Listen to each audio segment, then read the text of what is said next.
A little more on transparency and parents' rights, a current top issue. In 2022, Democrats in our state legislature had the opportunity to support a Parents' Bill of Rights, giving parents an opportunity to know what is being taught in classrooms. That was defeated, and a bill to require teaching material to be posted was also defeated. Grace, a Jeffco senior, has written our next question. So these past few years, I've experienced a noticeable uptick in political opinions being expressed in my classrooms, not only in my high school, but in my sister's middle school as well. Some things my teachers have said, they have lectured extensively about wearing masks even after restrictions were lifted, required us to state our pronouns, encouraged us to explore our sexuality, described socialism as a, quote, great form of government, and told us their opinions on specific political candidates and bills.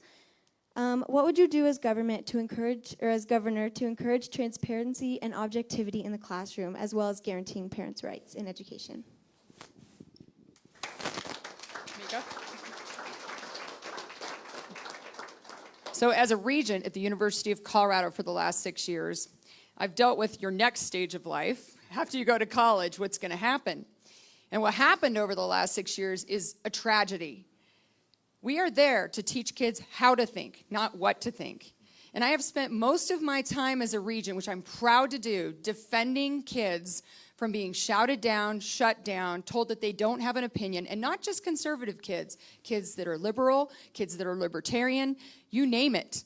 They are all scared to death to state their opinion, so much so that I tried to get the debate club going again at CU my first couple years. I had pizza parties, I had ads all over the place. I said, just come. We'd get a handful of kids, but they were terrified that they would be videotaped or somebody would narc on them, especially if they were saying the opposite thing like you do in debate club. And so we never got it off the ground, so I ended up starting the Free to Be Coalition to model debate for them, and we brought some really cool debates to campus to try and get them to see what it looks like to have feisty, collaborative debate. And now, this is happening even farther down the line in our K-12 schools. In fact, one of my dear friends had me talk to her daughter, who is a junior in high school, and she is a conservative kid, and said something about that she didn't agree with the teacher, and he looked at her and he goes, "Oh, you're one of those." And then she was labeled, right, around and forth, and then you meet in the middle and you come up with the best solution. And that's going to happen under our governorship, lieutenant governorship. Danny and I do this too. We argue a little bit. Oh, no, this is better. No, that. It's good. It's healthy. We got to teach our kids that again.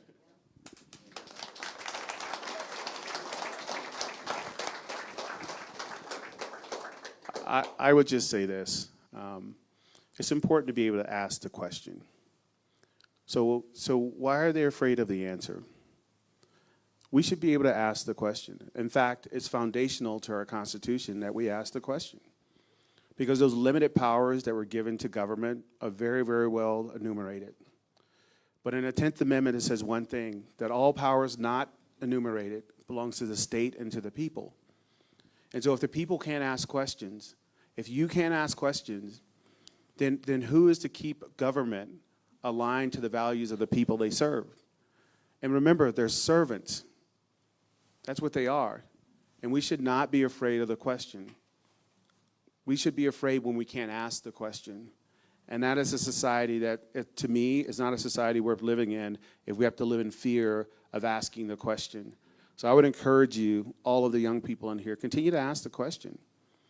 Make them accountable to what the answer is, and then make them back that answer up, right? Because that's how we learn, that's how we grow, that's how our society gets stronger. And so we will make sure that, first and foremost, that freedom of speech is happening on our campuses no matter where you're at. We will make sure that transparency is happening on our campuses no matter where you're at. And I always say that if you can't read it in public, then you probably shouldn't be teaching it.